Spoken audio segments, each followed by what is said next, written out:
And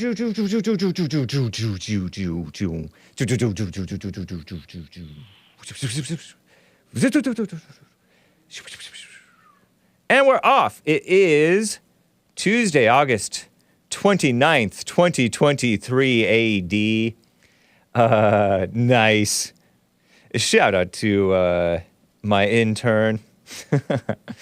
And we're going to have a fun Tuesday show in the name of Jesus. I believe. No, I think we will.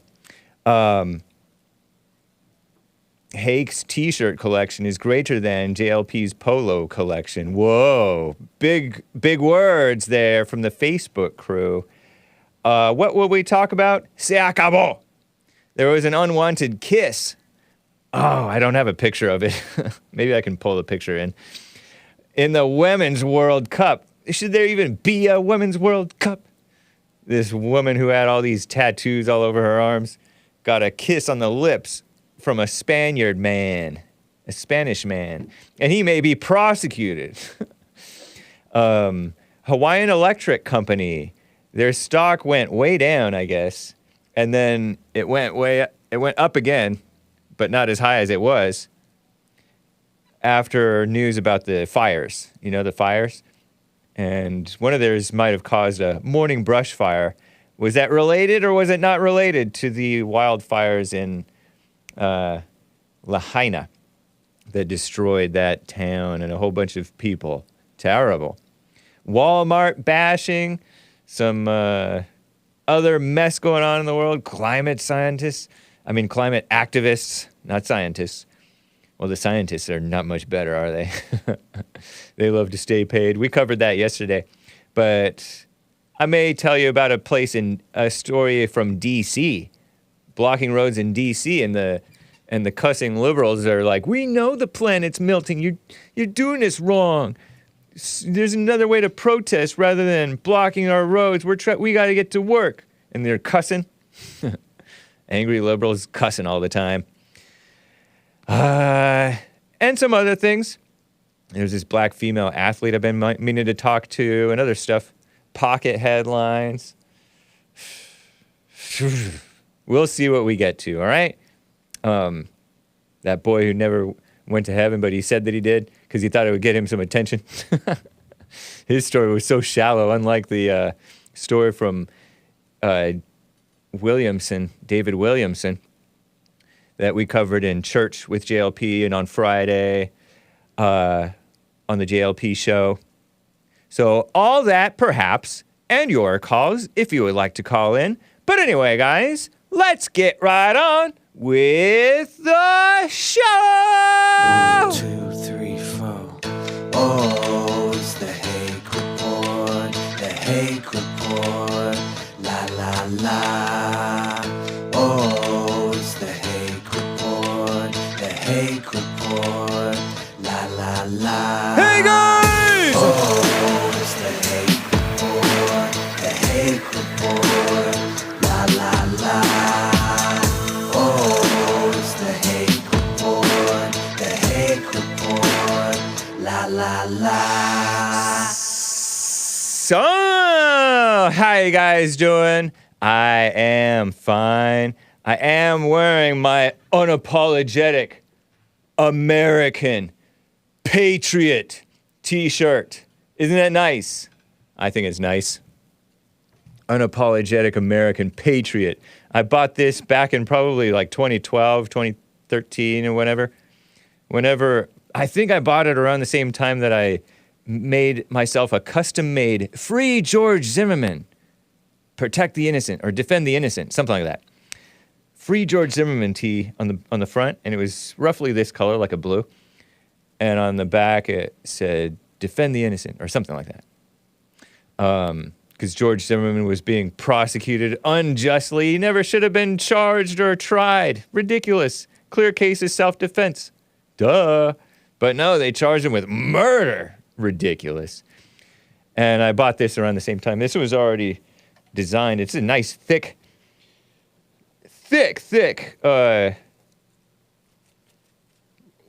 ink, whatever you want to call this. I don't know. It's almost paint And it looks like it's on top of a white underprint, primer, gesso. Unapologetic in white, American Patriot in red. 100% cotton. And it's sort of an old style fit. I mean, it's nice. Okay.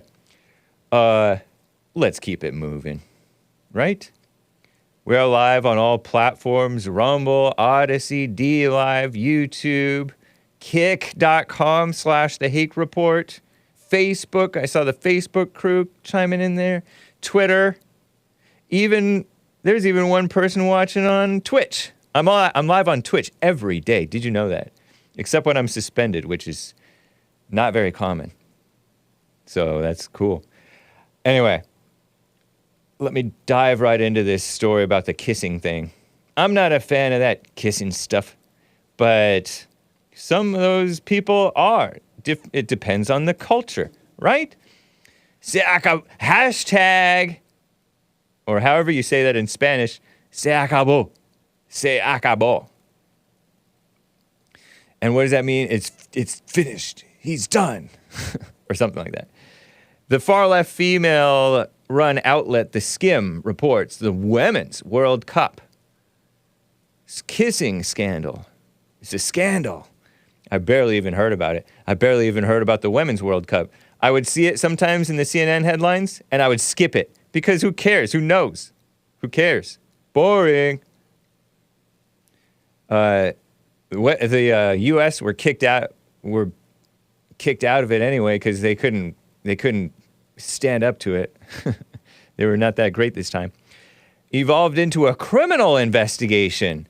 Yesterday, Spanish prosecutors announced they're opening an investigation into whether or not Luis Rubiales should be charged with sexual aggression. I didn't even know that was a word. Sexual aggression. That's a crime? That's such a thing? The investigation, not instigation, follows an unwanted kiss Rubiales planted on star player Jenni Hermoso. That means handsome. Jenni Hermoso, or pretty but male version, right? Jenni, not Jenny or IE. Hermoso, during their World Cup victory earlier this month. Over the weekend, FIFA suspended Rubiales for 90 days. Who is this Rubiales guy? They don't even tell you what he is. That's how disrespectful the far-left females at the Skim are towards this man who was... towards all men. Luis Manuel Rubiales Bejar is a Spanish football official, former professional player, played as a defender. I played as a defender. Sort of. Sometimes the wing. Left wing. Did you know Hake played left wing? Whoa. Appearing in 53 La Liga matches over 3 seasons. He's president of the Royal Spanish Football Federation. One of UEFA's, whatever that is, vice presidents. 46 years old, born in 77, 5'11", not that short. Municipality, can I read, of Las Palmas, Spain. Man, I gotta get these pictures over. Okay, hang on, because these are important to the story. But this guy kissed her. He grabbed her, the back of her head, and kissed her on the lips, I think. I don't know if this is bad or not. Screenshots going into the folder, Hassan.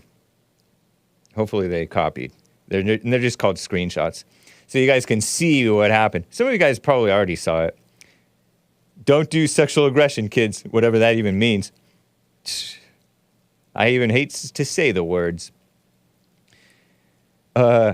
Over the weekend, of course, FIFA, which is anti-white, right? Isn't FIFA anti-white? It's anti-racist, so that means it's anti-white. Suspended Rubiales. Apparently they're anti-man. For 90 days. 90 days. Spanish prosecutors now gave Hermoso, Jenni They should be calling her Jenny. See, look, I think that's where he kissed her. And see the tattoos on her arm? I'm not familiar with any of these characters, okay? So I'm learning right alongside you guys. But Spaniards are like that. Aren't Spanish people like that? Spanish people are like that. Mexicans are like that. I think sometimes. Oh, yeah. Mexicans are pretty shameless. Oh, yeah. I don't know about kissing them on the lip, grabbing their head and kissing them on the lips. I never witnessed that. But it's kind of a European thing to do.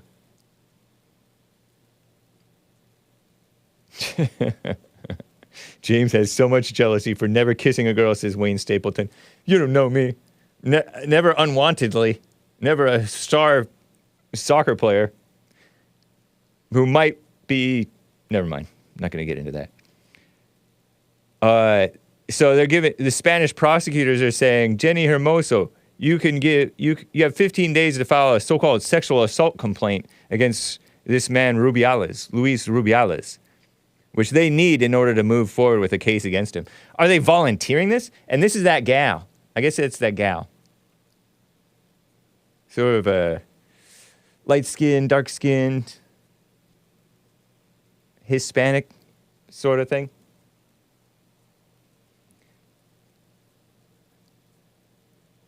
Not a white Spaniard, but probably considered a white Hispanic.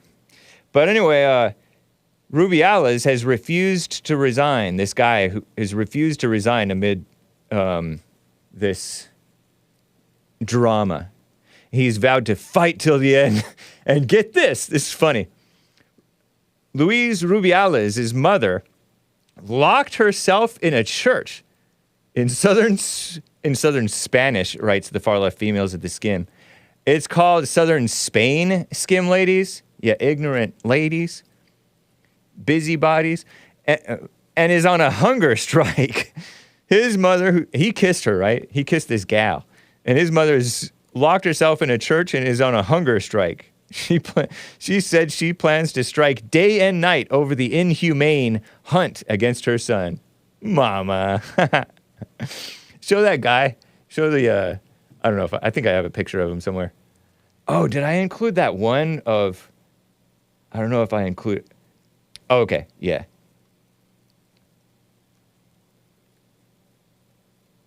Oh, there's one more that I think that I screenshotted that I want to put in there. If I can find it. No. Okay. Give me a sec. Let me tell you about his mother. Oh, I already told you about his mother. Meanwhile, in Madrid, hundreds of busybodies gathered in support of Jenni Hermoso as Spain's Sports Tribunal and Spanish Football Federation met.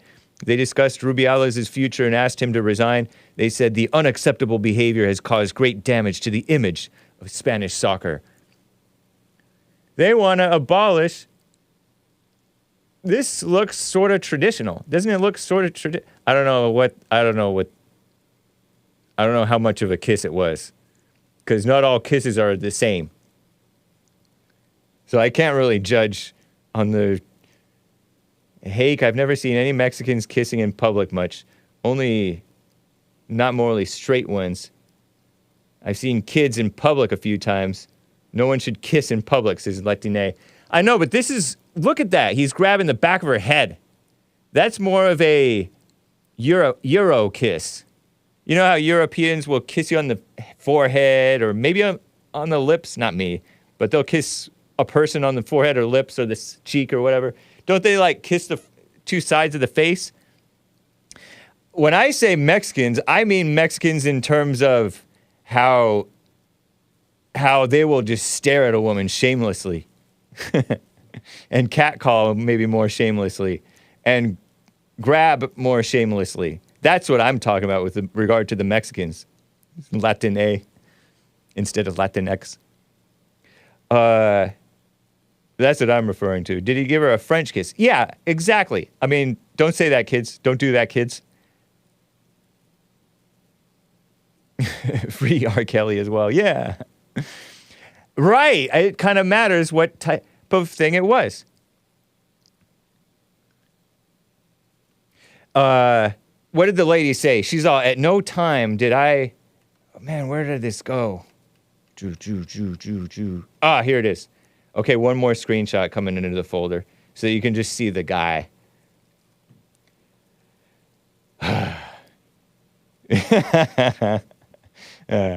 I'm just chuckling at the picture of this guy smiling. See, Acabó. The far left females at the Skim made this their top story. And he looks all... He looks like she might be mad if he kissed her. Maybe it depends on the guy whether she would accept it. But she said that she at no point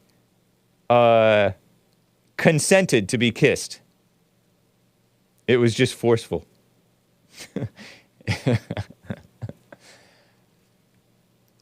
I wonder if he apologized to her though, because he's like, "Oh, I'm sorry. I didn't know you didn't want that or like that." You could say that, right? And still maintain some manly dignity, maybe.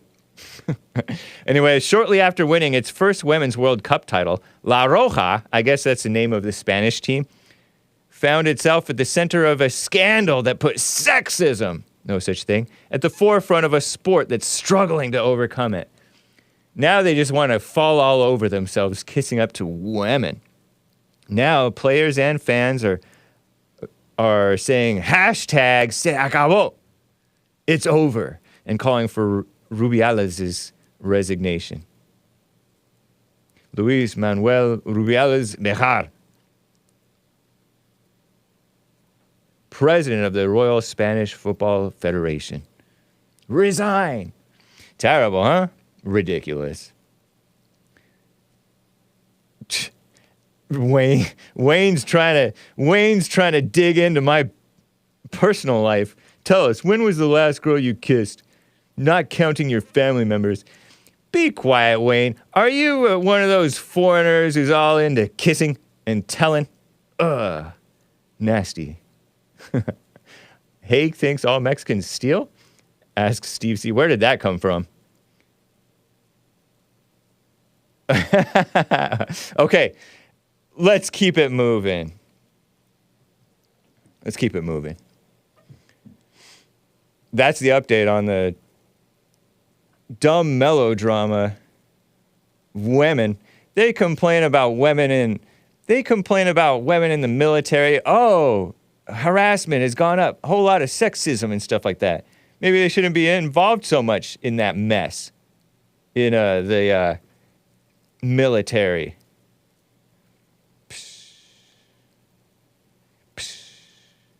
Okay, let me get to this story. This is an update on the Hawaiian fires. Some of you guys are very emotional about it for some, I want to say some odd reason. I guess it's not that odd to be emotional about a whole lot of people dying in this fire. Oh yeah, some of them are mothers. People have called my show are mothers who, oh, because I'm a mother, I wish that I could have been there to comfort them or something like that before they died. I wonder how much that matters. They're going to die anyway. Die alone or die with a woman to comfort them. I don't see that's not being logical. But whose stock went flying, the far left females at the Skim say? Hawaiian Electric Company. Hawaiian Electric Company. Reminds me kind of what was that, GE or was it General Electric or some Southern California something or other? Edison? I don't know. I feel like there was another electric company who's sparked a crazy fire in California. Well, and you can't just blame them, but you kind of have to partly blame them, right? Because aren't they supposed to maintain their stuff so that sparks don't fly and start a fire? Or clear the area so that if sparks were to fly, which they shouldn't, but if they do, then the area is clear. It falls on non-flammable ground, right? Although there is high winds, right? So high winds can carry I don't know if high winds can carry a spark far, but high winds can carry an ember far, a burning ember. What's an ember? It's something that's burning. That's all I know. Yesterday, the electric utility company's stock price went up more than 40%. I'm like, oh, wow, that's great. But I didn't know that it actually had gone down earlier in the month, 70%. 70% this month. So it fell 70%, went up 40%. Oh, okay. So it just somewhat maybe partly corrected. Who knows? The jump comes after the company defended itself against a lawsuit filed by Maui County. Maui is also a county in addition to being an island in Hawaii, blaming them for the deadly wildfires that spread throughout the island. And I wonder how true that is, or if it's true, or if it's, you can't just blame the electric companies, I started to say, because the people who are manage the land, it's somebody's land, right? It's either the federal government or the state government or the local people who own it or somebody. And somebody's supposed to make it so that fires don't go quite so out of control, maybe, right? Hopefully. Trump has talked about this, raking the area, clearing the brush that's likely to go out of control with fires. Is that the reason for Canada's fires going so crazy out of control? So the company said that their power lines were knocked down by high winds caused by a morning brush fire. Whoa. So there was a morning brush fire. Oh, no, it caused a morning brush fire. Okay, that makes more sense. So high winds knocked their power lines down and caused a morning brush fire. Well, they say their power lines were off when a second fire sparked later that day. But how did that second fire spark? Could it be from a flying ember from that brush fire? Given that there were high winds and flying embers can fly for miles and miles, right? Fire people, you understand this stuff? No arsonists listen to Hake, that's for sure. I disavow arson.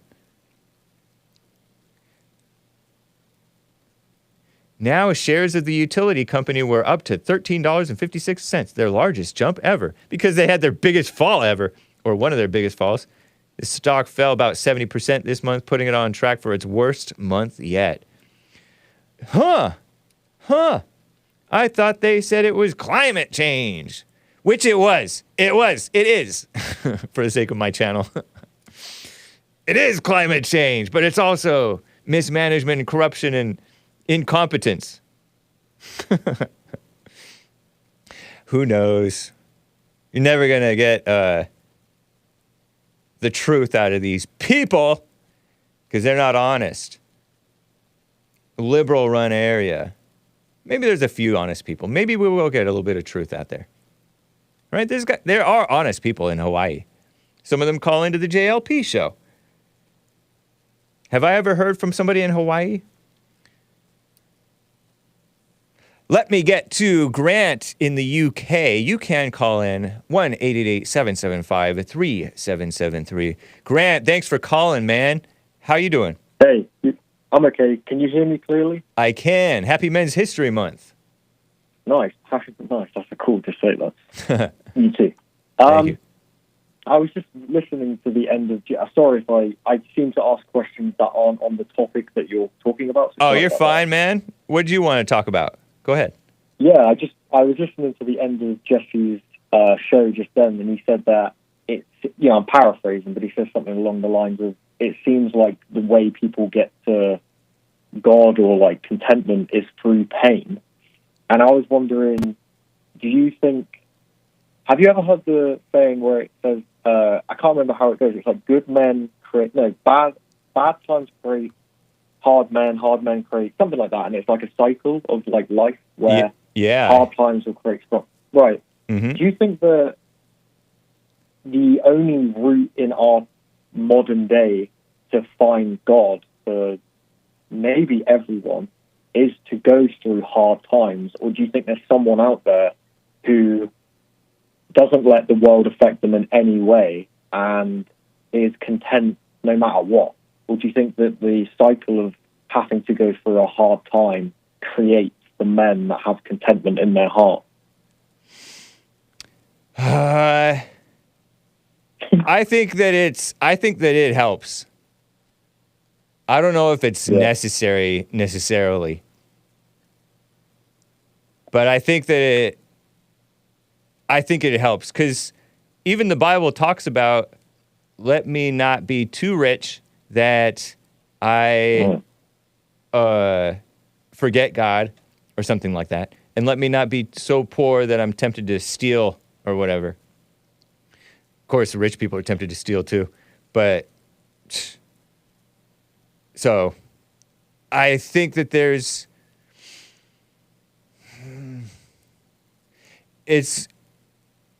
I don't think you have to, though. I don't think you have to. I really don't think so. Because it's not about the physical. Everybody has inner turmoil and mess. People are spoiled, and some of them get better. You'll notice that the people, rich and poor, there are rich people who wake up, and there are poor, maybe, people who wake up, and then there's normal people who are kind of, they have lightweight physical struggles. But I don't think. Yeah. What are you thinking? What are you saying? It's just interesting. Like, I think, well, considering that we all have to be born again, it seems like that innately would create struggle. Because before you're born again, you're probably just living in a state of struggle, even if you haven't, quote unquote, gone through something that people view as severe or whatever. Yeah. Maybe simply just being born in this world, no matter what's happened to you, extreme or not, because you're born through the flesh. Yeah. You are in struggle. So. Yeah, that's what I think it is. I think that the pain that you have to face is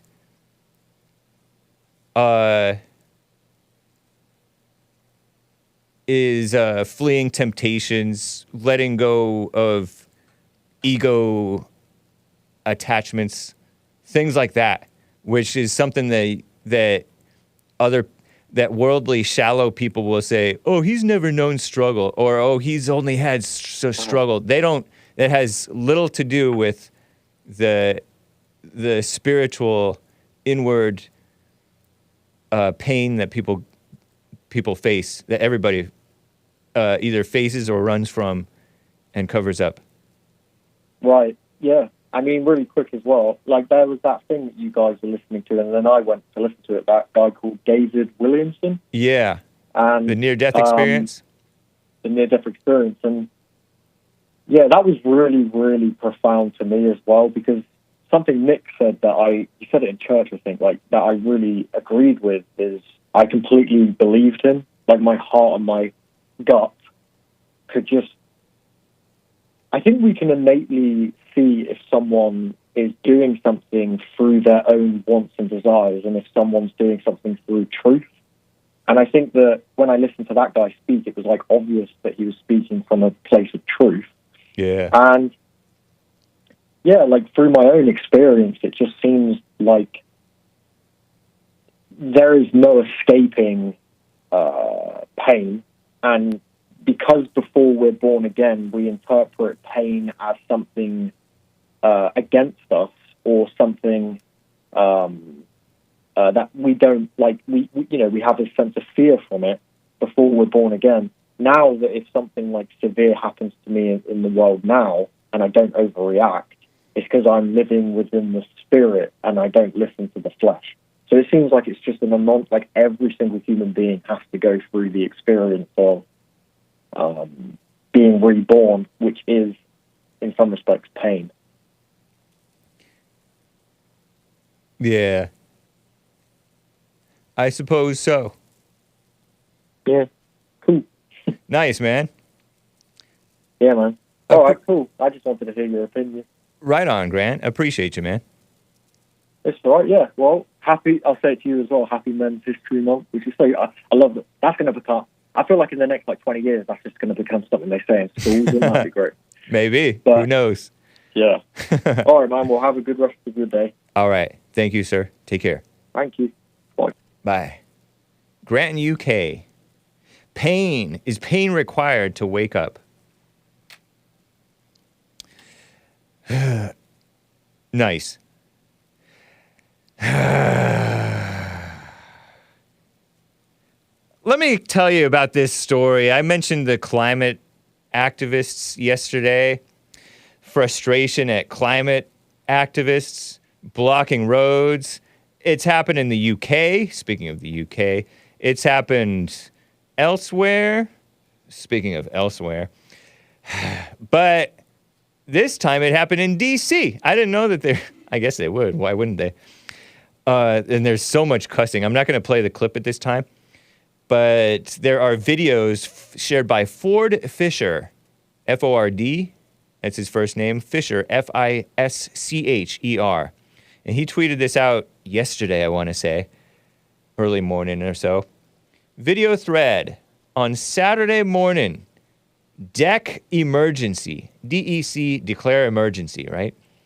That's their, DEC emergency is their username on Twitter.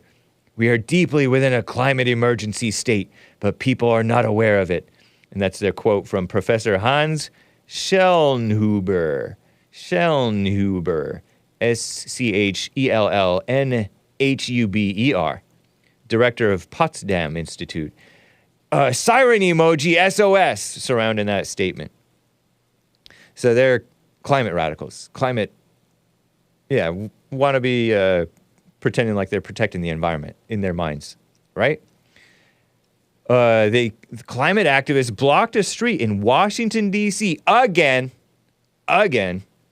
their third time this week.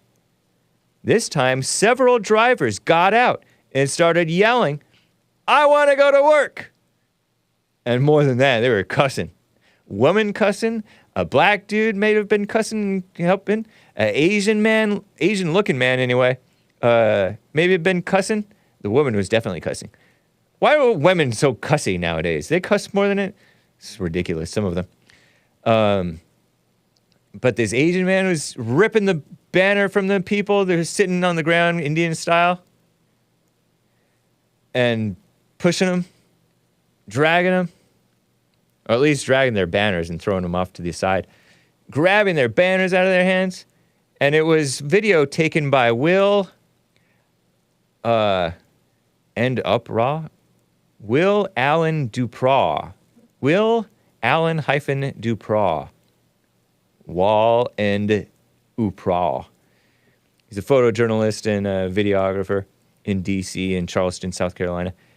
So when police arrived, reports Ford Fischer on Twitter, better known as X now, we should call it X. When police arrived, they recognized one of the climate activists blocking the road as having been arrested in a similar act just on Wednesday. So last Wednesday, they arrested this guy. And then on Saturday, the cops recognized him. "You're under arrest for contempt of court," an officer declared. Or maybe it was a female officer, don't know. Drivers clapped and cheered, "Yeah," as he was handcuffed. It was funny because one of the women who was cussing, I think, is like, "We know the planet's melting. We're on your side. You're doing it wrong. There's other ways to protest." Ridiculous. You guys get what you deserve, dumb DC liberals. Don't say dumb, kids.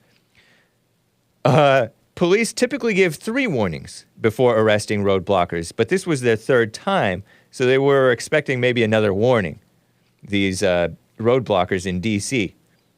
sitting in the middle of the road. They're lucky somebody doesn't run over them. I've seen so many cases where people get run over. Remember there was one BLM activist who went flying in the air, and it was hit by a black driver, hit the black BLM activist during 2020 riots, and insurrection is really what it was. Some of it was peaceful insurrection. Because they want to overthrow the system, right? They hate white people. They have hatred in their heart for all people, really. And then the hate people who are hate-filled also run over them or through them or whatever. There's been people who I saw one guy back up after he was nose up to a climate activist blocking the road. Back up, turn around, back up. And then he like revved his engine and blew his exhaust at the protester, and he got up and left. Terrible. I say terrible, but it's amusing. Police typically give 3 warnings before arresting roadblockers in D.C., but this time they gave 1. You're not getting 3 warnings. As some began leaving the road, MPD's Jason Bagshaw said, "Everyone's under arrest," and had all of them cuffed. Nice. Is that nice out of malice for these people blocking the roads? "Y'all know you haven't done the proper warnings," said one of the climate activists in handcuffs. Y'all. Having expected 3 warnings and a chance to avoid arrest. "We don't have to," an officer told her. Oh, it was a female saying y'all. Before all of them, including their police liaison. Liaison, that means go-between, right? I think, pretty sure, were taken away. And so he shares the full video on his YouTube. Angry drivers confront climate protesters blocking D.C. Street, grab banners before arrests. News to share.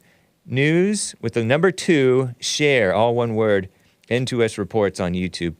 That's Ford Fischer's thing. And Ford Fischer is a solid guy, by the way. A fair-minded guy, Ford Fischer is. Here's my little plug for that guy. Because he's the one from whom I learned the truth, besides from Trump, of the... Well, also I heard it from other people, like the guy who was there, one of the guys who was there, remember the Unite the Right rally? Unite the Right, Charlottesville, Virginia?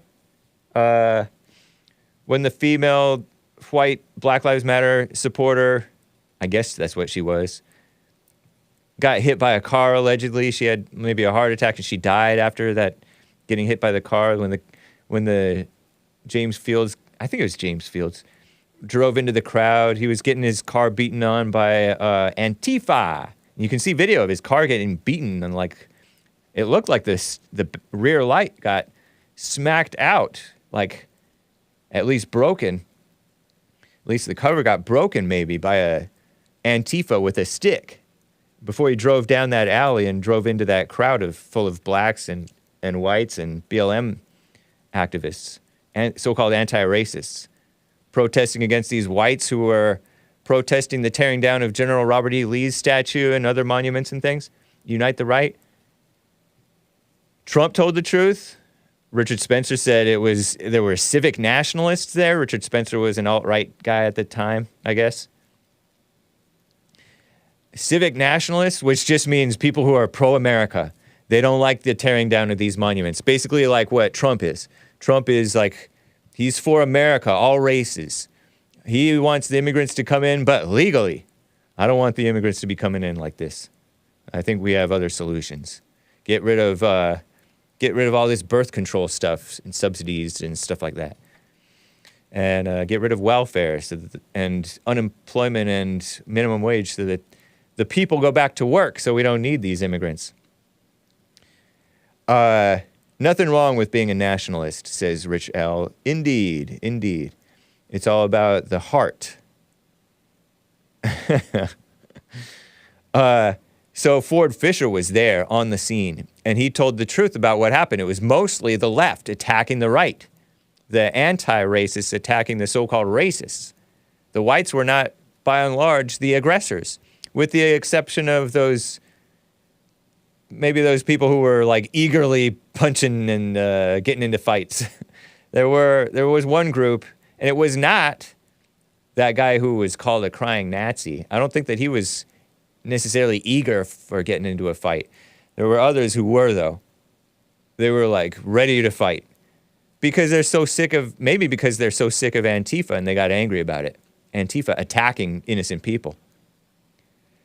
So that guy told the truth about what happened. Ford Fischer, he was there, and I remember he was interviewed by the We Are Change people. You know, they're like liberals, but they're not for the government, which is so evil. I saw that interview, Ford Fischer. So since then, I've been aware of his news to share, and Ford Fischer footage. He's like a fair-minded, I don't even know where he stands politically. Probably like a kind of a normie liberal, except he's not so normie because he knows what's going on. He says that he said something interesting. Let me see inside of, oh man, okay, so I know the gist of what he said. You know how some people get mad and punch these guys or drag them off? Their mindset, these pacifist climate activist people, take the beating. Take the beating. Whether you agree with them or not, and I don't, they're committed to that nonviolence thing because it helps their propaganda. It's propaganda. Communists are like that too. Communists dress up, which is what they are. They're communists. Dress up in a suit. Man, I should have gotten this video for you. Maybe I'll play this for you tomorrow or something. I'm looking at the video, and this woman is all in her miniskirt. Oh, and it's mildly attractive, like middle-aged, maybe younger. And she's like cussing and getting in the face of the camera and all kinds of stuff, yelling and cussing and giving all this attitude. And she's white, but she's giving like a almost black head shaking attitude. I'll have to get it for you tomorrow or something. Later this week. Apologies, I don't have it, but I'm amused even watching it. They're committed to it in their delusion. You know how there are people who are not sincerely wrong? Well, these people are sincerely wrong. They're insincere and they're wrong. Well, these are maybe sincere and wrong. Evil. Blind leading the blind. There's a lot of people like that who sincerely believe in all that mess. You heard mention from my caller, Grant from UK, of that guy David Williamson, who was into the black thing, and he really believed in that the whites hated him, and he hated them back. Oops, I spit. Cracked me up. The chat. What the heck? Okay. I'm just getting a little thrown off and amused at the chat. Okay. Let me double check for super chats because I don't like to go too long without reading them. I did see a couple came in here. Over on buymeacoffee.com/The Hake Report, truck driver bought a coffee referring to Hake News, saying, James, you kill me each time you say scared woman-led CDC. LOL, lots of laughs. Lots of laughs is a hat tip to the late, great Colin Flaherty. I know it's laughing out loud, okay? But he said, LOL, lots of laughs. Cool, huh? I spilled my coffee today, he said. But it's true. Women in power are killing society. Yeah, and I showed you how they replaced that one woman at the CDC, that one who said, we're doing great against the China virus, but I'm scared. That Rochelle, I know her name because, there's a super chatter called Forever Rochelle. Rochelle Walensky, not a Christian. She was replaced by some other unchristian woman at the CDC. You thought Trump was bad, and he is, about appointing women to different positions of power. Well, Sleepy Joe Biden is even worse. Disgusting. And he puts not morally straight people in charge, which Trump did too, I know, but Biden puts even worse ones, in my opinion, in the Department of Transportation. Infiltrating everywhere. Shameful. Shameful. Yeah. And female-minded liberal males, truck driver. Great coffee there. Thank you, man. I'm sure she's another scared woman because she's not a Christian. When I say not a Christian, I'm thinking about Zeus's call in American Anchor Baby. Just because Vivek is a Hindu doesn't automatically disqualify him just because he's not a Christian. He said. Another super chat on buymeacoffee.com/The Hake Report. Tabor. Is it Tabor or Tabor or something else entirely? Jay Eaton bought a coffee. Oops, I doxed him. I mean, he says his whole name. After watching you guys butcher my name, oh, here it is. After watching you guys butcher my name week after week, I looked up the pronunciation of my name to make sure I was pronouncing it right. Oh, I know, but you can pronounce it how you want, is what I always heard. Maybe that's a mama rule. It's Tabor. It's the mountain in the Bible where the transfiguration happened. Not sure that is. I'm not, quote unquote, transfiguration. Not sure that is. I think he might mean what that is. I'm not really into the trans movement. And then, emoji with his hand on his chin and furrowed eyebrow emoji. Nice. Tabor. Pronounce. There's a college called Here. Let's do what Nick, the American Oh, in the world. I just somehow... Let's hear this is what American Anchor Baby did on his show. Tabor. You hear that? Tabor. Slow. Tabor. Oh, Lord, I shouldn't have done that. My mic is all messed up. And it's not just my mic. It's the whole JLP Network's mic. Now poor Joel Friday TV will have to deal with this. No, it's fine. It looks good. Deal with this mic. Tabor. No, I fixed it, Nick. Don't worry. Thank you. Tabor J. Eaton. Are you black? Because I can only imagine that a black would be named after a mountain in the Bible where the transfiguration happened. Tabor College, Tabor City in North Carolina. Sergei Taboritsky. Tabor Academy. Mount Tabor Mountain in Israel. Mount Tabor, located near Lower Galilee, Israel, at the eastern end of the Jezreel Valley. Cool names. Reminds me of the Bible. Mount Tabor is located off Highway 65. Is that true? Wait. Wow, okay. Is that true? Is that the same Mount Tabor? Anyway, whatever.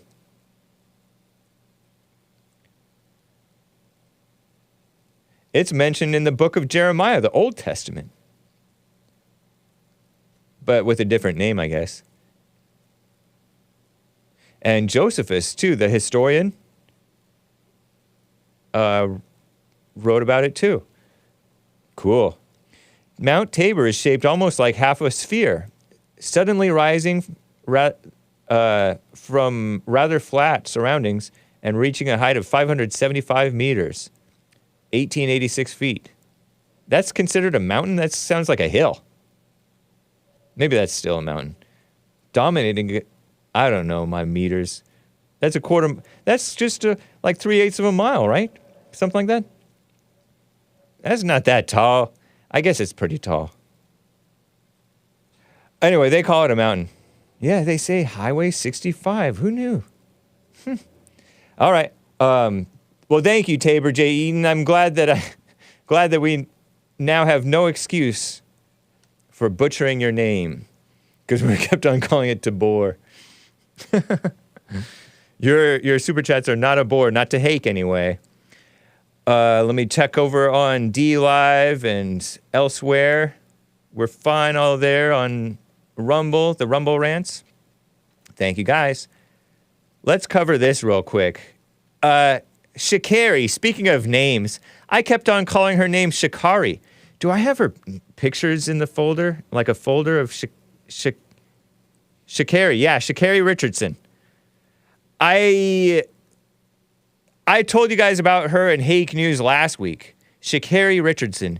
S-H-A, so it should be Sha'Carri, but it's Sha'Carri. S-H-A apostrophe Capital Carri. Richardson. She's 23 years old. She's a fast runner, okay? Runs fast. Sprinter gal. You know, for a girl anyway. Probably beat Hake. I don't know if she would beat Hassan. Hassan's quick, I think. Would not beat the American Anchor Baby, not in Trump Force 1 anyway. 23-year-old gal. This is a puff piece about her. Always fight. Sha'Carri Richardson is fiery, blunt, and one of the best things in sports, says Mike Freeman on USA Today article out last week, the 23rd of August. And I think that he's all excited about her because she's black. That's the only reason. USA Today is a far left outlet, right? Far left extremist outlet. This gal is 23 years old, so you can cut her some slack for being into whatever she's into. Raised by her grandma and her aunt. So you can cut her some slack if she has some attitude and is all into the black thing, all right? She found out her birth mother died by way of a reporter, according to the far-left Wikipedia, which I don't know if that's true. A reporter asked her about it, and she found out, oh, my birth mother died? And she took marijuana after that. I laugh, but she took marijuana. Normally you either smoke marijuana. Don't do that, kids. Or you eat it in, like, something gross. You turn something tasty into something gross by putting it into the tasty thing. I guess. I don't know. Thankfully, I wouldn't know. I don't know if it has any... I don't know if it alters the flavor too horribly. Hopefully, I never find out. Get tricked. Take this. No. No! Don't take stuff from strangers or friends whom you don't quite trust, kids. Anyway, took marijuana after that, after her birth mother died. Oh, and she got in trouble for marijuana, too. Oh, yeah, she wears this wild hair a lot. And, like, thick, like, eyebrow things. And probably has those acrylic nails that Joelle Friday does not like. Pretty fit. Look at that shoulder and arm. Has tattoos all over her. Almost looks a touch mannish, but still a lady. A young lady, right? Oh, this is terrible.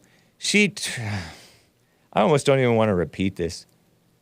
She tweeted that she had a girlfriend in 2021, and she shouted out the LGBTQs that June 2021. You know, because they try to take over June and pervert the rainbow and pervert the month of June. They're trying to pervert the whole season of summer up in Canada. Don't fall for it. We're taking back summer. 1 month left or less. Just a few weeks left of summer.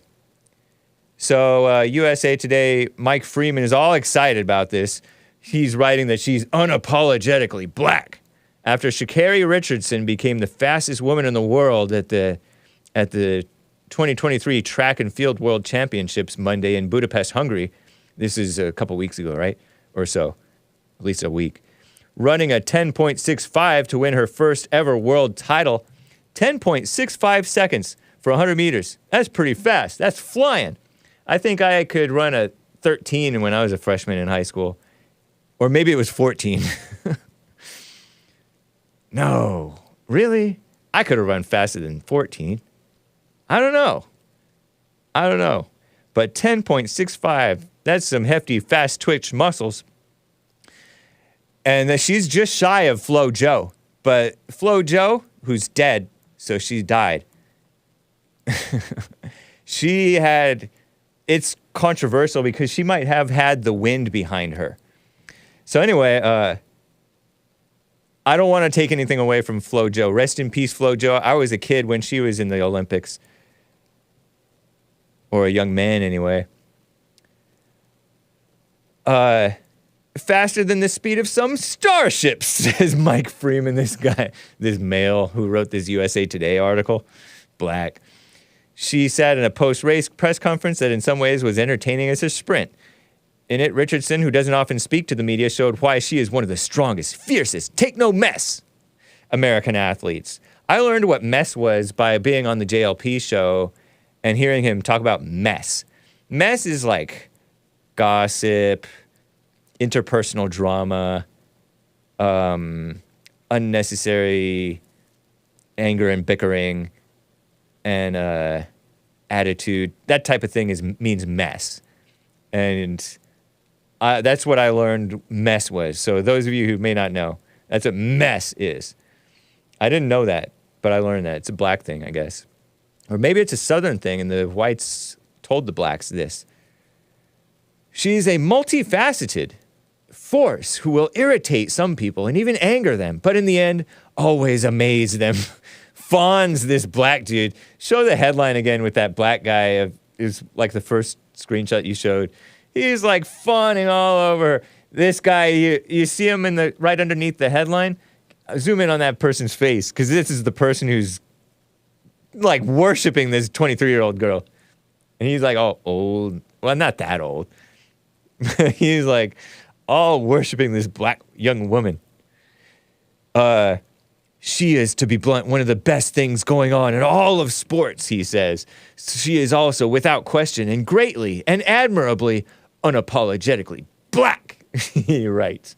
This guy, we need an unapologetically white person to be like, so we can fawn all over this unapologetically white. And it has to be a man, because we don't worship women in the white world, nor men either. But we can be like, white and unapologetic American patriot. Black women are all... This guy claims, he looks kind of like... If you squint, if you do a casual glance, almost a little bit like Jay-Z, except for maybe a little bit more light-skinned. Okay, maybe not. They all look the same. Hillary Clinton said it. Black women are often... This guy makes the claim that black women are often asked to behave with a certain level of timidity. I don't know who's telling them that. I've never heard that.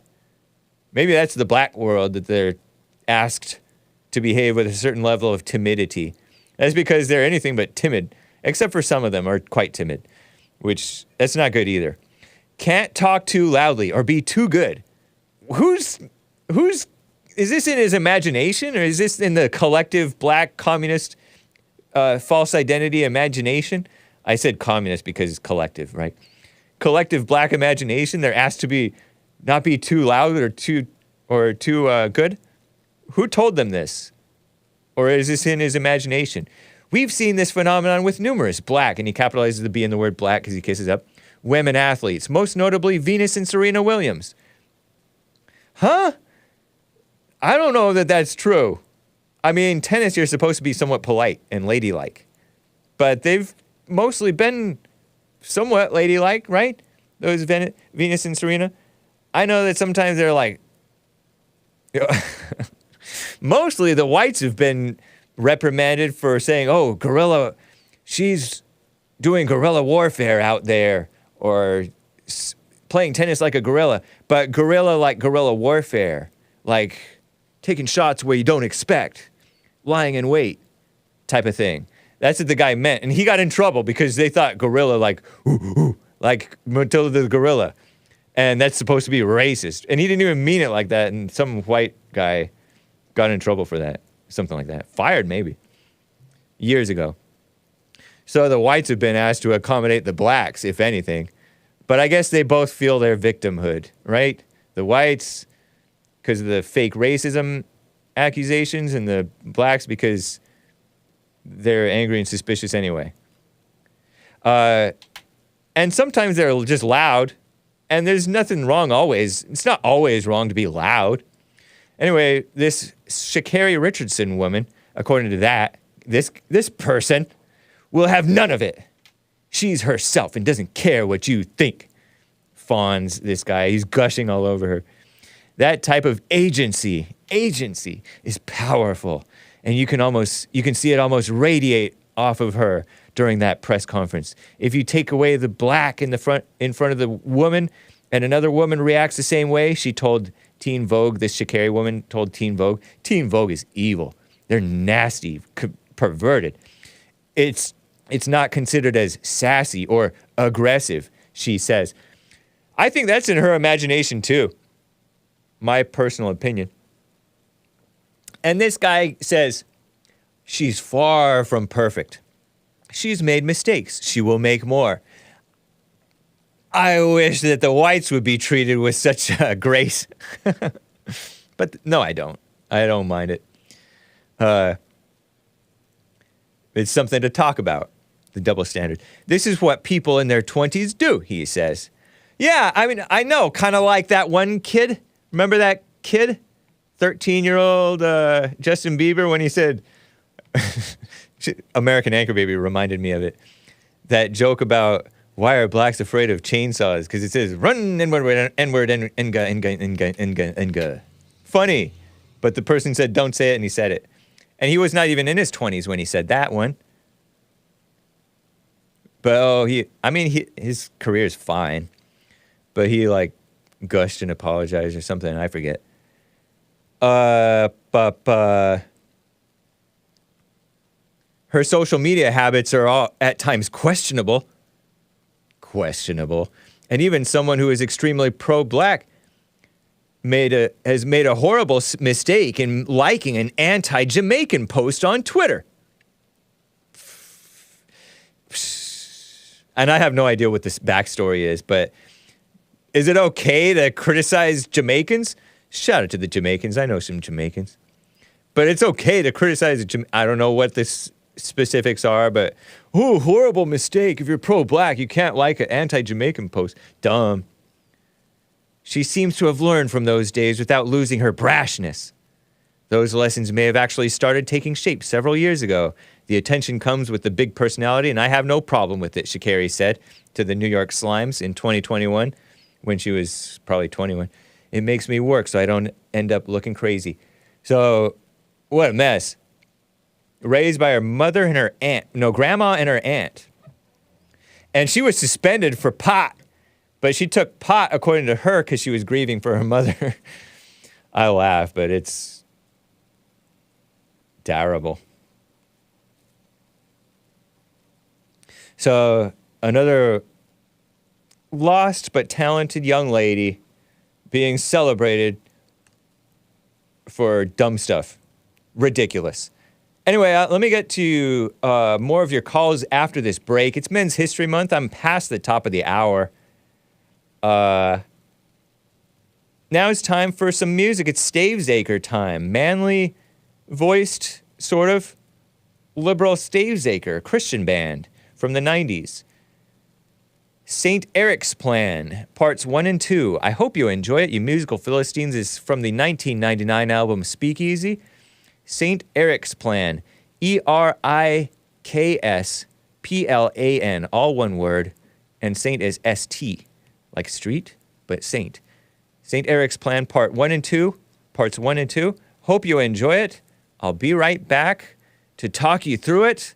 You musical Philistines, you can cover your ears, sing la la la, press mute, go outside for 6 minutes or 3 minutes, and then come back when I'm trying to talk you through it, or whatever. Crack the whip, get it cracked on you, keep a good attitude. I'll be right back for the rest of hour 2. Hang tight.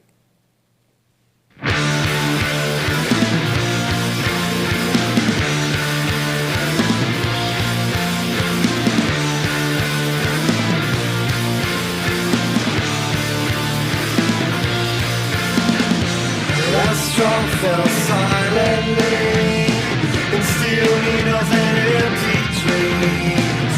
Never was a mountain, so she's headed down and picking up speed. And it's beautiful. They only ask when I don't know, as if you tell me where it goes. Lover, could you tie me over? Have I told you what you mean to me? You're beautiful. Should you come down? remember me that way.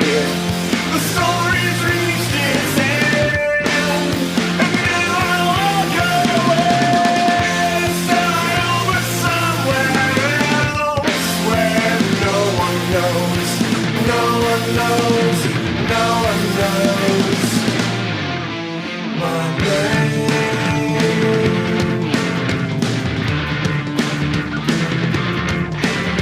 Sweethearts break and sweet spots bleed, and love gives way to loyalty, but nothing's free or guaranteed, and sometimes love escapes such misery, and it's beautiful. Moonlight through broken clouds, white country all around, but every month she's farther from our lifetime. With each month she forgets more, and it's beautiful. Don't look for me again, I will not be coming back this way. The story's reached its end, and I have walked away, start over somewhere else, where no one knows, no one knows, no one knows my name. No one knows the words I've spoken, the paths I've chosen, the promises that have been broken. When no one knows the words I've spoken, the paths I've chosen, for everyone that I know losing. When no one Hey. I brought it down to give you guys a nice break because it goes on and on. We're in part 2 now. Somebody said, unlike Sha'Carri, Stavesacre never has to worry about being too good. The black female athletes. Carver 531. I'll turn up the music, the volume again here. But, or I set it to turn them up again. But I just thought I'd give you a nice, it's not too bad, right? But this part's kind of repetitive, so I give you guys a break. Nice, huh? I will get back to your calls, guys, and your super chats. Not too bad, right? Maybe the chorus will be good, says Mike Gibson. These two songs, St. Eriksplan and Eriksplan Part 2, in the playlist. Nice, spoiler alert. Thank you, man. This is the song where you... There it is. Reconstruct. Reconstruct. Hake probably listened to Hoobastank.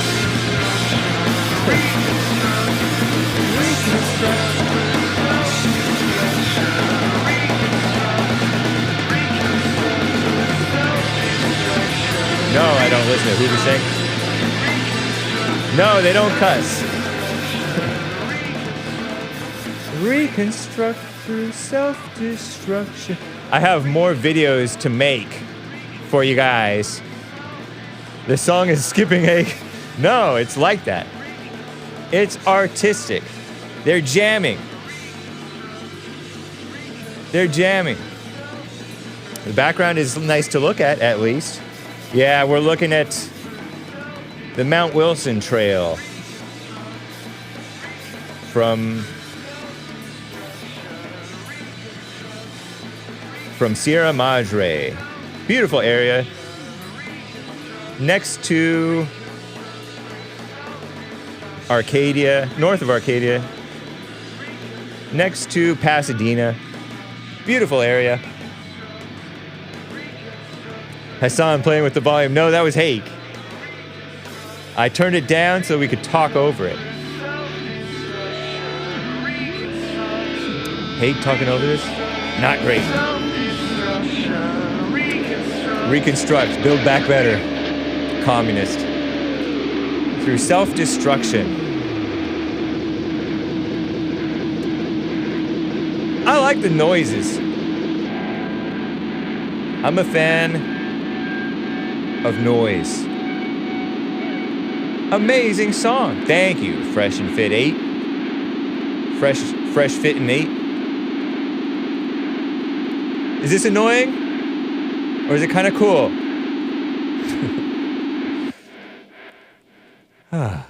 Peace and quiet. Well, thank you guys for bearing with me through that beautiful music. I got to get back to calls. John is a first-time caller in Atlanta, Georgia. John, are you there? Yeah. There he is. Hey, man. The Hake report. Hey. Where have all the cowboy boots and cowboy hats gone? The Hake.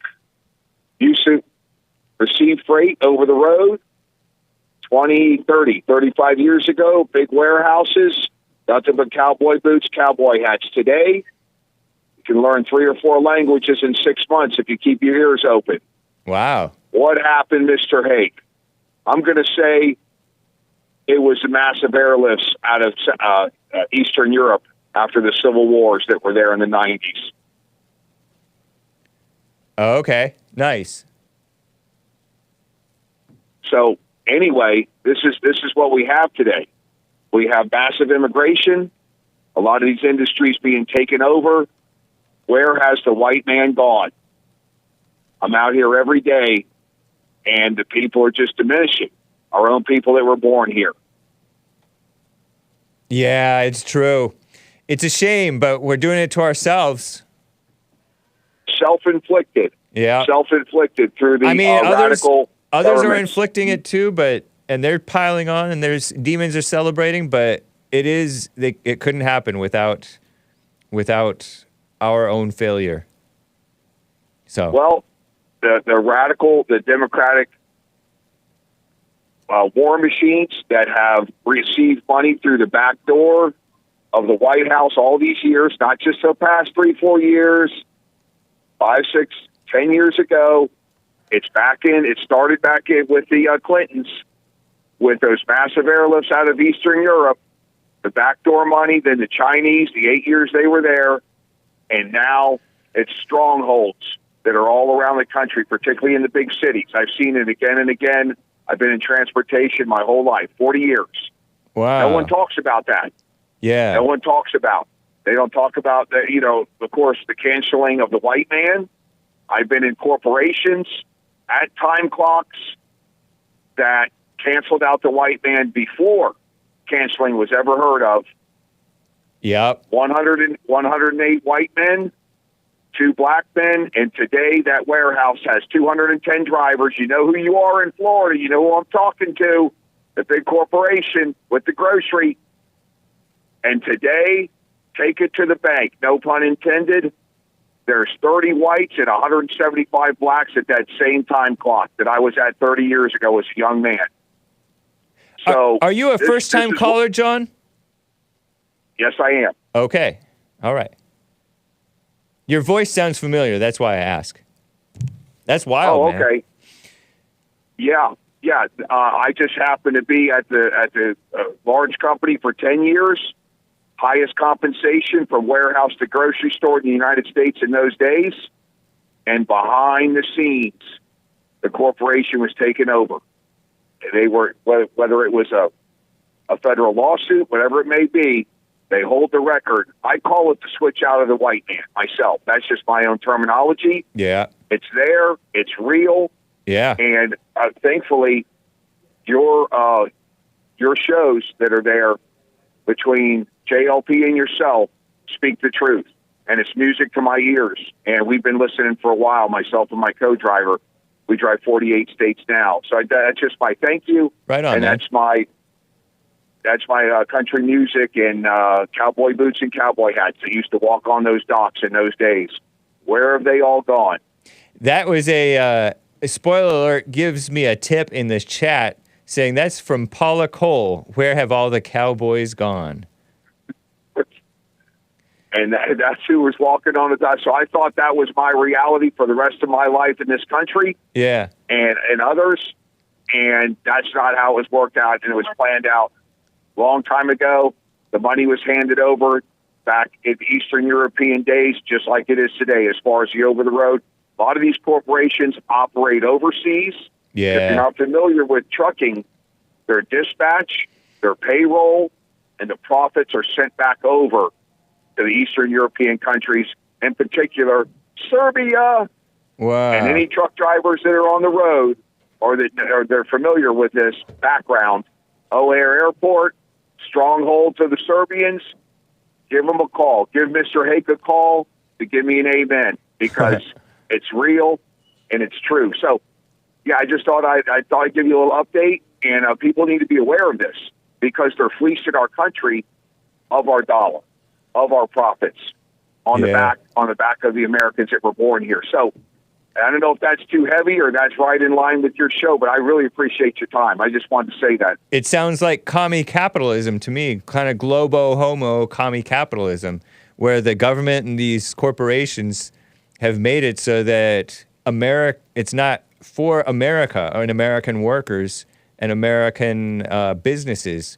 It's for money and power and their fake, their selfish gain and their selfish false values.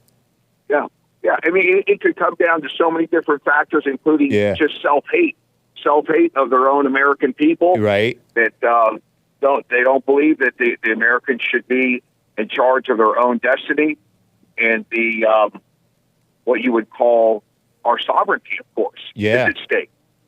And I think that the trucking industry in particular, because a lot of people don't follow that, the corporations that have gone overseas or that have established themselves here, but with the technology in the last 10, 15 years, you're dispatching from overseas. So what they're doing is they're keeping their own people, paying them even more money, say cent per mile, 10, 20% more than the Americans. So this is something that is becoming pervasive in our society or in this industry, and it's something that sooner or later the light needs to be shed on that environment. But it's what JLP and yourself, they would say, the switch out of the white man. You haven't heard it. You haven't exactly heard it every day said that way. Yeah. And I just happen to be in the corporation at that time clock and that address. I still live in the same area in South Florida. I've been by there. The place looks like it's been hit by a bomb since it was built. Massive warehouse, grocery warehouse in January of 1988. I was only there for 5 years. 75 men were gone in 5 years. It was only a working group of 110 drivers. I've seen some of them over the road, and I don't know if they're clueless or not.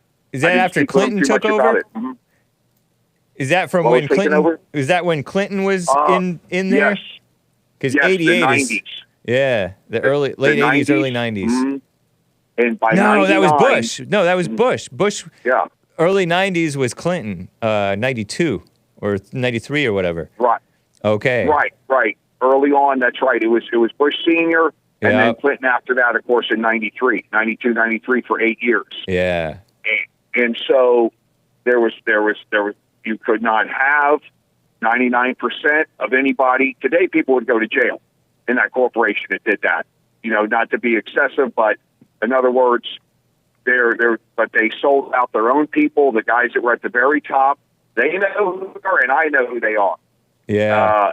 As far as sold out their own people, walked them off, and today, just by chance, so to speak, I worked at that corporation those 10 years. And as I said, it was the highest compensation. It paid above union scale for UPS. Yeah. It was way above UPS in those days. It was a place you would not leave. They'd have to drag you out of there. They made people's lives miserable over there to get them out, to get the numbers correct the way they needed to. And it was way above 50%. Did you get ousted yourself? Oh, sure. 26 years old, 10 years at the company. You can't be here anymore. You bumped into something behind a store, a vending truck, and you're gone. You're gone. Wow. And I've seen some of the guys over the road. I said, when you saw me gone at 26 years old, in today's money, it was way over $45 an hour, adjusted for inflation. Wow. And a benefit package second to none in the United States. I said, you didn't know all you guys were gone. And that man looked at me 5 years ago with my co-driver sitting next to me and said, you ain't kidding. We were all gone. Hadn't seen him in over 20 years. So you're working for yourself now? No, I'm still Okay. company truck. I haven't had my own truck in about 20 years. Yeah. I've been driving teams with the same lady for 10 years, 48 states, and still based out of the South Florida area. And so, it's been an interesting ride to see how things have transitioned, no pun intended, over the past 3.5 decades, 4 decades for the working man. Yeah. JLP knows it and then some because he's old school. He's in the age group of my parents. And you And started so- working at 16, huh? 16 in the warehouse, Nice. $3.40, worked Right my on. way up through the ranks. Old school. And so, old school. I was loading trucks till 3 in the morning, Wow. getting a couple hours sleep, and standing in formation in the Marine Corps Reserve in South Miami, Florida Nice. in 1985 at 18 years old after 6 months on active duty at 17. And they just act like you haven't done anything for anybody and you're nobody, and we can remove you at any time. And so what it does is it devalues your fellow man one at a time in those environments. And so it was the tax breaks. It was you can't have, but we worked our way up through the warehouse, and whoever made it to the top and survived those 3, 4, 5 years of loading trucks, 2,000, 3,000 cases of produce or boxed beef every night, okay, whoever survived that in 3, 4 years, it was all young guys, obviously. Then you, on a seniority list, you were allowed to get into a truck and train to drive. This, in my case, it was 4 years before the CDL came out in 1992. This was in 88.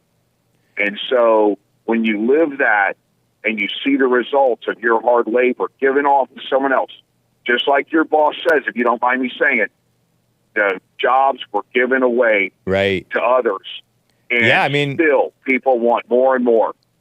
Michael in the chat says corporations are filling with immigrants so that the white and black people don't stand a chance today, and it's getting worse. And we've seen that, and they've brought in, immigrants and all that. We need them to do work that Americans won't do. Well, Americans will do them, for one, and especially if we get rid of the welfare and unemployment and regulations, it'll bring back, like Trump had jobs and production coming back. So anyway, I appreciate it, People John. wanted to be there. They wanted to be there. I appreciate it also. Yeah, they wanted to be there and be involved in the corporation and stay through the years and build the company up and be part of something, take pride in it, just like you take pride in your neighborhood and so forth and so on. Yeah. And all these things have diminished. I walked into that dispatch for the first time in 30 years, and I don't know what happened. It looked like a trap house. Yeah. I don't know how they turned it into that. The people did. I don't know who's in charge of the place now. I just happened to have a delivery there, and I had to walk back in and take a look at that because people, they destroy. They don't build. They don't want to have pride, and so this gets out of hand. But anyways, great talking to you. And I tell you something, this is like a day before and after in my life. I'm 56 years old now. Nice. I'll be 57 next month. And I've never spoke on the radio in my life.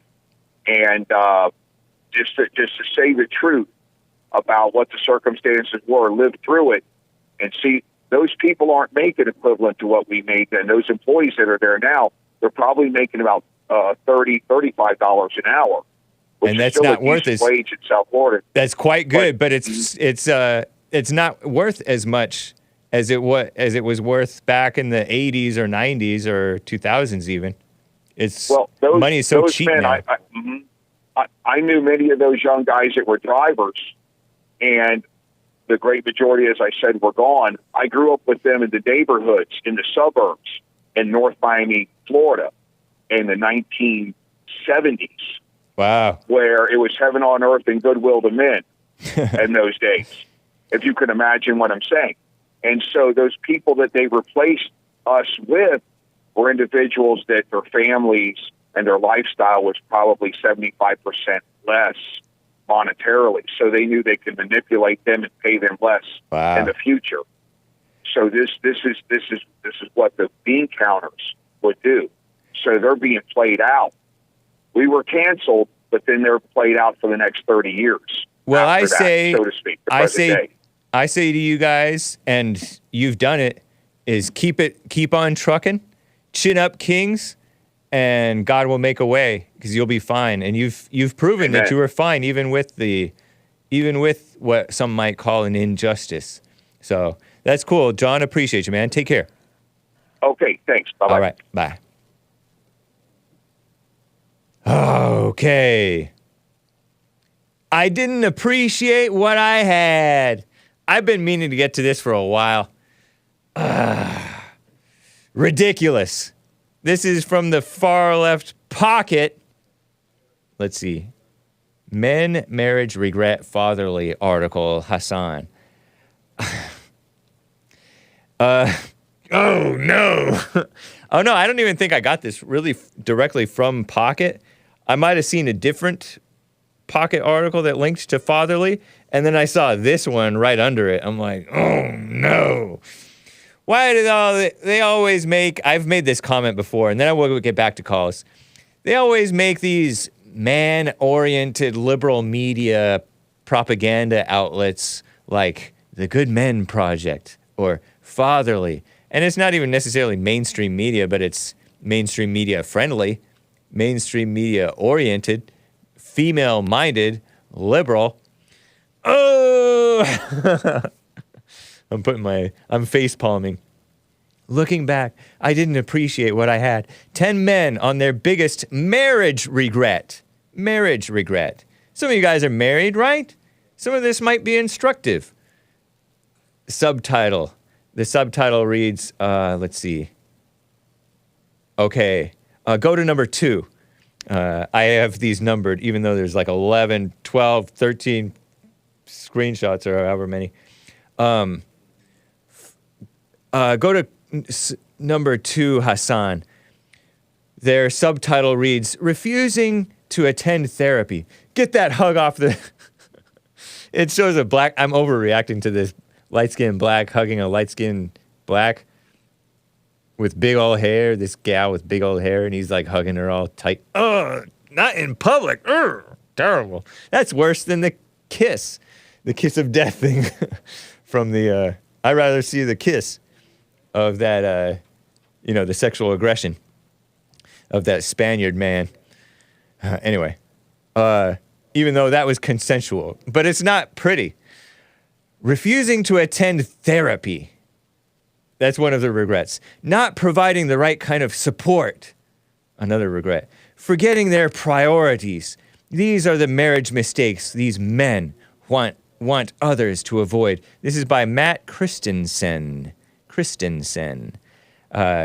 Out July 11th, 2023 in Fatherly. More like mother womanly. Not the good kind of woman.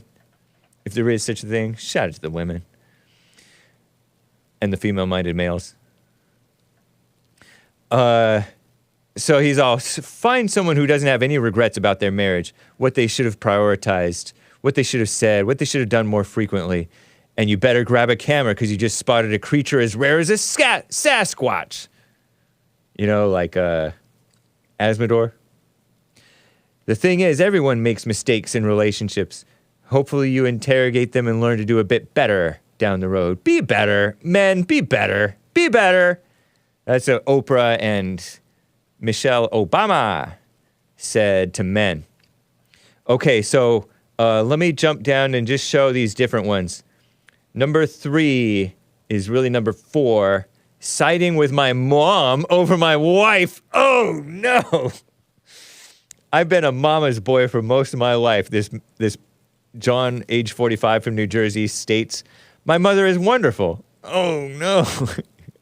We hear of this all the time on Church with JLP or on the calls, right, of the Jesse Lee Peterson show. My mother is wonderful and was so helpful when we needed someone to help out with the kids. Oh, they advise not to do, JLP advises not to do that.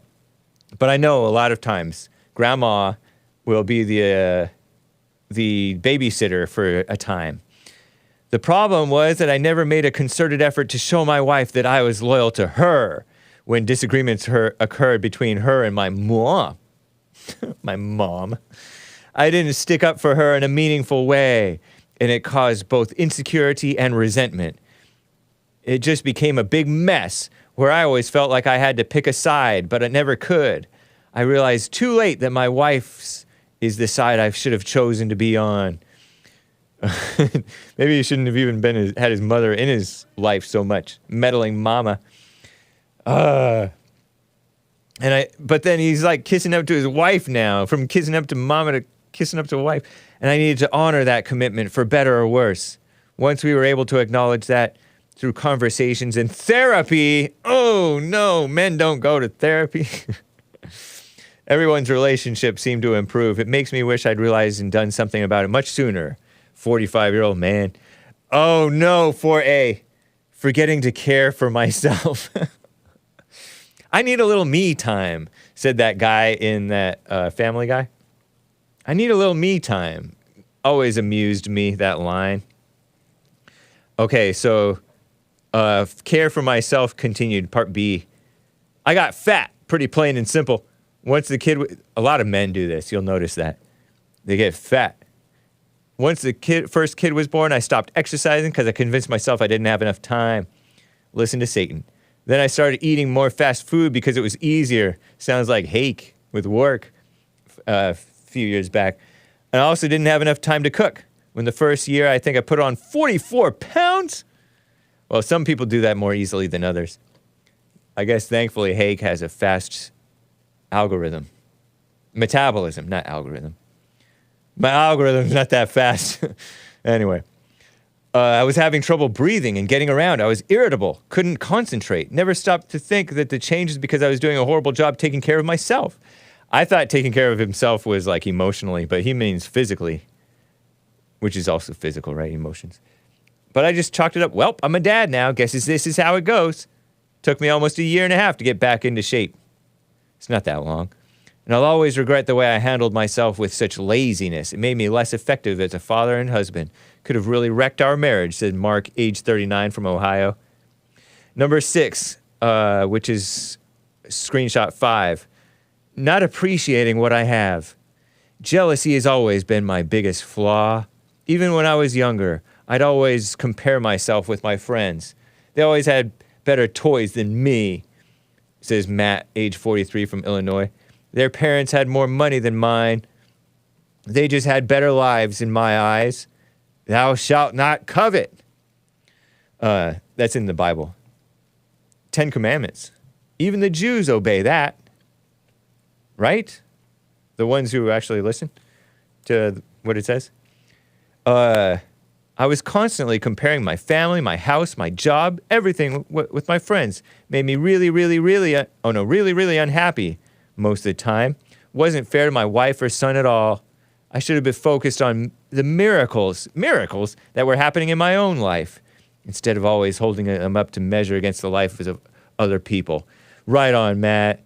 That's ridiculous. Drinking to cope. I started drinking shortly after our family started growing. It was my coping mechanism. Most people who turn to alcohol, I thought I had it under control. Maybe I did for a while, says Tom, age 47 from North Carolina. My wife, I'll regret the period of my life every single day because of how it affected her. I was physically around, but wasn't much use. And I wasn't mentally around at all. I'm laughing, but there's some truth to what he's saying. He's a mess. I've been clean for a while now. Realize I'm very lucky. A lot of people just keep spiraling, take much longer, or don't come back at all. I'm so grateful to my wife for her support and tough love, and being together with her now, knowing how amazing she is. No! Makes me regret those dark days even more. Why regret it? I don't understand how people regret it. You got out of shape, you got back in shape. Where's the regret anymore? Now you're back in shape. Or unless you're just going to die earlier because of that. But why regret it? I don't know. Oh, no, not this. Number 7. Screenshot 7 is number 9. Regret number 9. Refusing to go to therapy. I'll try to plow through this fast to get to calls, guys and gals. My wife and I argued over going to therapy for almost 3 years. Why did you argue? That's the first mistake. I was dead set against it. If you were dead set against it, you wouldn't even entertain her conversation about it. I don't know. That's my take.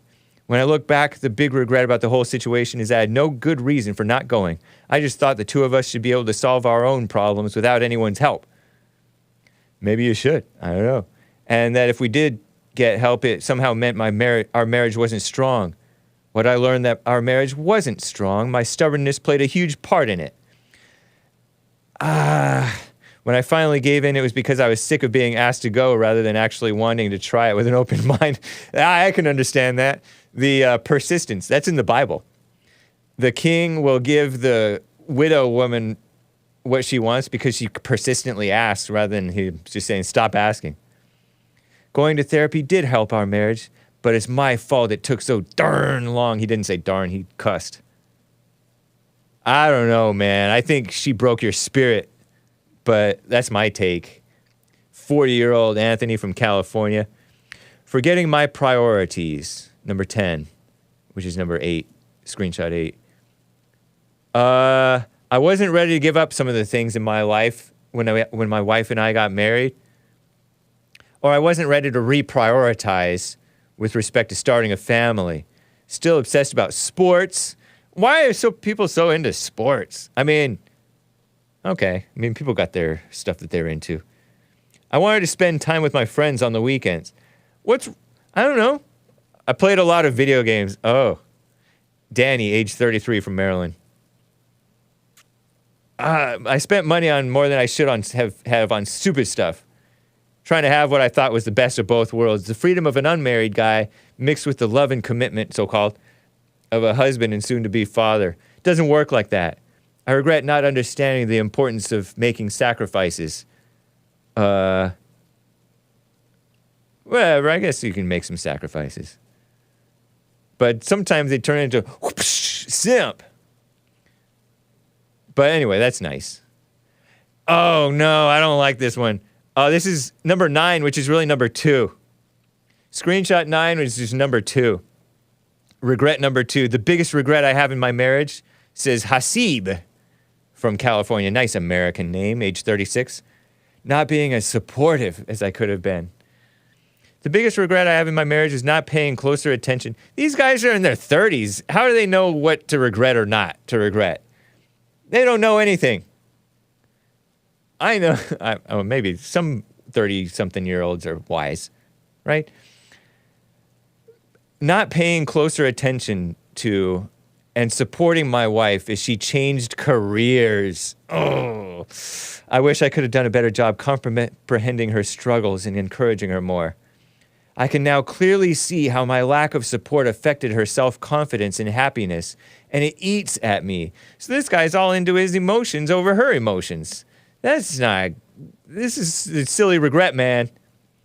I regret not being more proactive in reassuring her and expressing interest in her goals. Oh, they're there. I support your goals.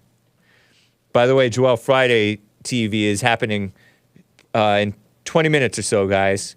So I'll plow through the rest of this. Emotional expression. Oh, he said the marriage has requires emotional expression. 10A, not taking enough time for our relationship when the kids were little. This is regret number 3, actually. Jumping back up. 10B, when we had our first child, I've taken the time to really be a better parent. Blah, blah, blah, blah, blah. Blah, blah, blah, blah. That one's okay. Forgetting to listen. No! This is number 1 regret. Forgetting to listen. And then I'll get to calls, guys.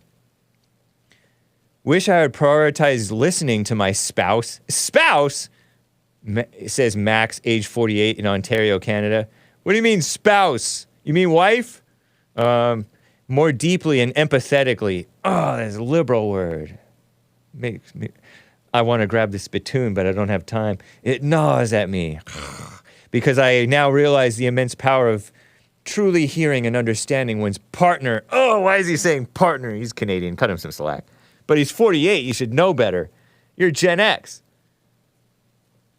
In the early years of our marriage, I hope that he's talking about a wife. I don't know. I don't care, actually. I wish I had recognized the significance of providing my undivided attention when my spouse wanted to share her thoughts. Okay, her. Whew. Why is he using non-gendered language? I missed opportunities to connect on a deeper level and truly comprehend her emotions. By not feeling fully present, well, you should be present and pay attention to what's this, somewhat watch yourself and watch this nutty person, make sure she doesn't go out of control too much, at least with regard to the children. I now understand listening goes beyond more than hearing, mere hearing, fully present, empathizing with my partner's perspective and validating her feelings. Max, stop it. And I'll say it right to the camera, stop it. But that's the womanly oriented, fatherly. Shameful.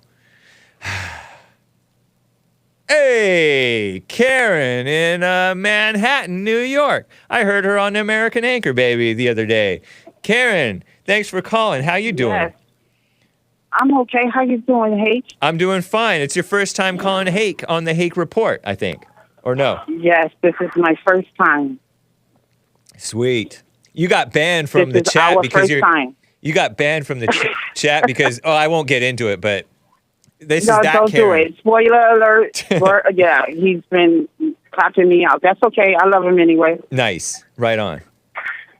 Okay, you were talking earlier about jobs in America and the American foreign people and how we need to get rid of the welfare system. Yeah. I can agree with you a little bit on that, but it is still needed because there's a lot of people who cannot work, who will never work, and they just can't suffer with nowhere to go, no food to eat, and stuff like that. So the government provides services, benefits for these kind of people. I do agree that a lot of people, they take advantage. If they can work, they don't want to work. They're lazy. Right. When it comes down to foreign people and them letting this mass immigration chaos happen, and for the American people to believe that the foreigners is going to come take away these jobs and stuff like that, then if these foreigners get these jobs, that means the American people did not want these jobs. These American people need to step up and take these positions in order to survive out here, and especially right now in this economy. There's some truth to that, but sometimes, some of the Bond guys over the years have stood out with the Mexicans, like outside Home Depot, and they'll pick the Mexicans rather than the blacks or the whites.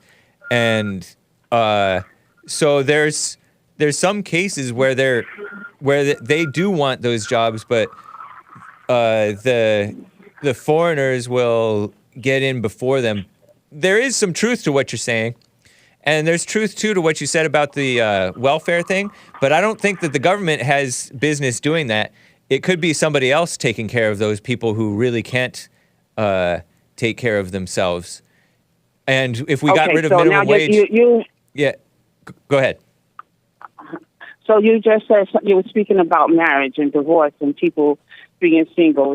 There's a lot of people, I've seen cases where older women, their husbands not just divorce them, the husband might even pass away after taking care of their family, their wives, their home, and they leave these wives on their own with no way, whatever retirement that he left behind for her. These women need help because they can't work, and they need to be able to survive, like I said. But it doesn't have to be the government.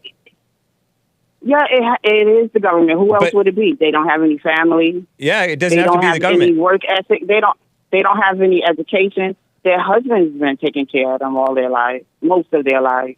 It doesn't have to be. I'm telling you, it could be the church, the local church. It could be the neighbors. What local church? It could be the local church. What neighbors? Do you see how evil people are nowadays? Do you see how evil the government is? You can't even knock on your next door neighbor. Do you see how evil the government is? I'd rather go to the government for help than knock on my next door neighbor for sugar. So that's why I'm saying one most likely would not give me the sugar, or give me the sugar and then hold it up against me like, oh my God, she needs sugar. She's broke. she's poor, she's broke, she's this, she's that. That's I'd what rather the go to government does. government. That's what the government does That's to people. not what the government does. Yeah, it does. It doesn't have to be the government. I don't think you should be worrying your pretty little head about politics because you're not thinking about it clearly. You're used to the government doing I don't it. care at all about politics. I know, but you just said, but this is politics when you're talking about the government taking care of people. The government doesn't have to be the one to do it. It's not just politics, Mr. Hake. It's a way of life. It's survival. People need help. But and that's not the Bible's. The Bible never said the government should be the one to do it. The Bible said the church. What the church should be the one to do it. What family and friends and neighbors do people have to go to, especially right now these days? If you get rid of the government doing it, people will step in and do it. There's too many. There's too many do-gooders right now. Where are they? I need some addresses, some names, some numbers. I would love to meet one. They're all over the place, even in New York. These do-gooders. Why, are you trying to get some free stuff? Yes, I need my rent paid. I need new clothes every season. Yes. That's funny.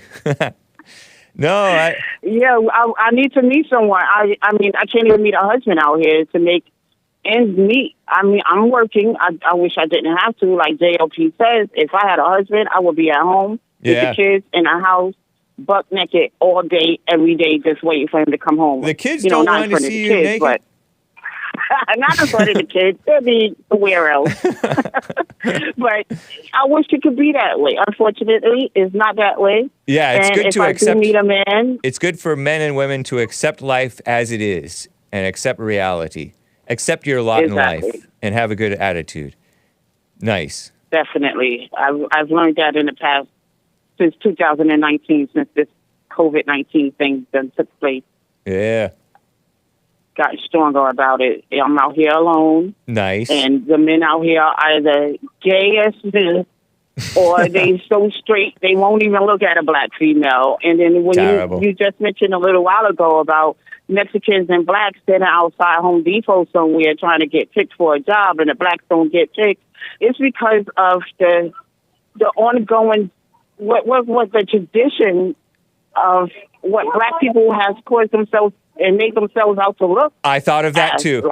I did think of that. They're not trusted. Trust them. Yeah, exactly. If they get mad at you, you got to be careful. They're going to get violent. They're going to destroy the business. They're going to destroy you. Yep. And they don't care about being arrested. So it's all these generations. That's what it has led up to. Very true. Especially about black people. Yep. When on the other hand, these Mexicans, they'll come and build a whole building like in a year and be like, listen, no time off. Let's do this. Let's get it out the way. Let's move to building the next building. And that's the statistics they've grown for themselves. Yeah, they've gotten a reputation that they work hard, supposedly. Yeah, it's so true. But life works out. You'll notice that life works out. You still survive. You make a way. So, right. God, the Lord provides. You're fit. You're not fat, right? You're fit. You're asking me if I'm fat. No, I'm asking you if you're fit. Know, Somebody asked. You're asking me if I'm fat. No, I asked you if you're fit. You're not fat, right? I am. Listen, I'm not going to answer that question. Nice. You got to come see for yourself. Right on. It's great to hear from you, Karen. What an honor. What did you say? Do you want me to come visit you? Only if you want to come visit. You're talking about church and bond and stuff. No. No. Why not? Because I'm a very private person. Come on, Hake, stop flirting. Me too. We can be private together. I gotta stop blushing, Hake, and just. You want my cell phone number? You got my cell phone number. You call me anytime. Thank you, Karen. I appreciate you. Yeah, even in the middle of the night.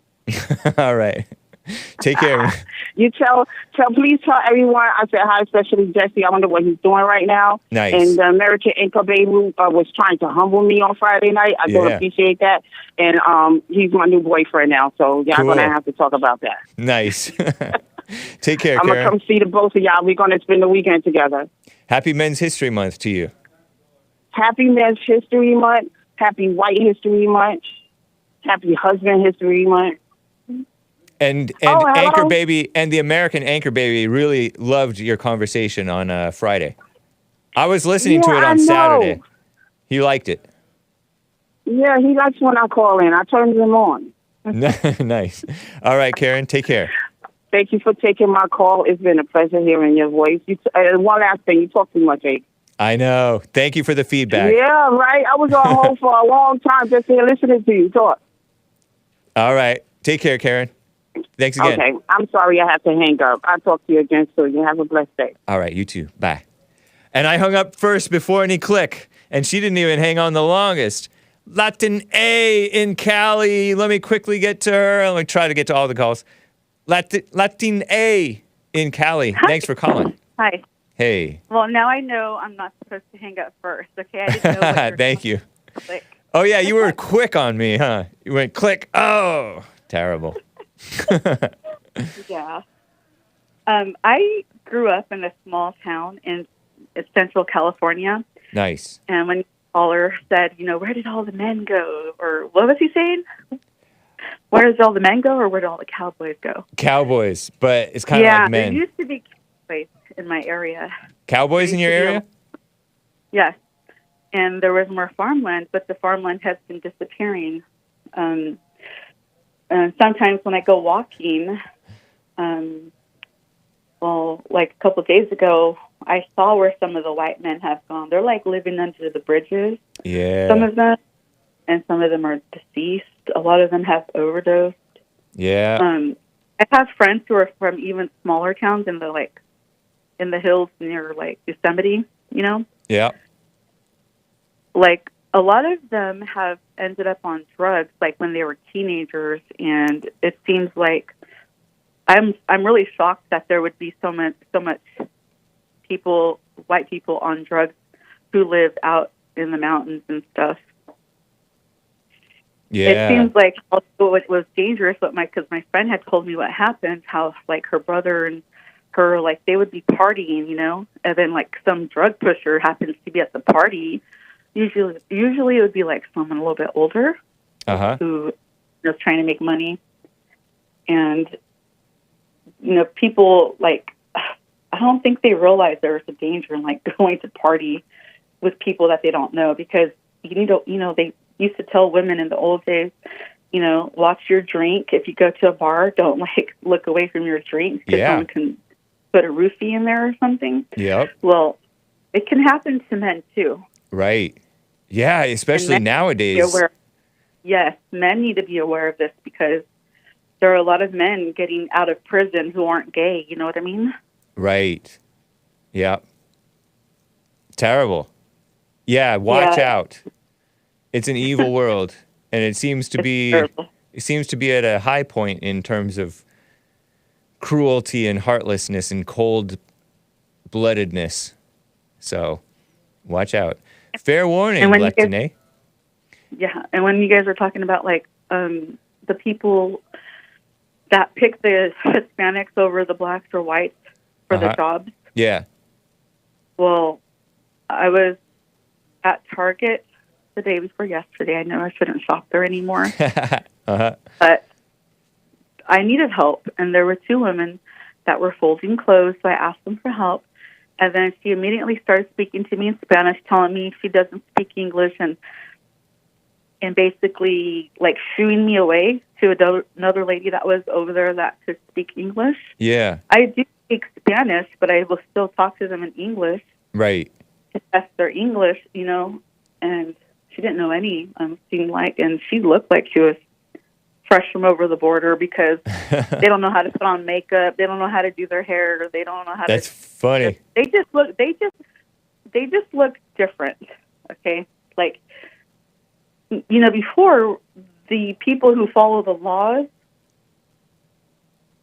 there's a stereotype. Even Mexicans in Mexico say, like my cousins, she would always say, you can always tell the classes by their beauty. And this lady was not beautiful.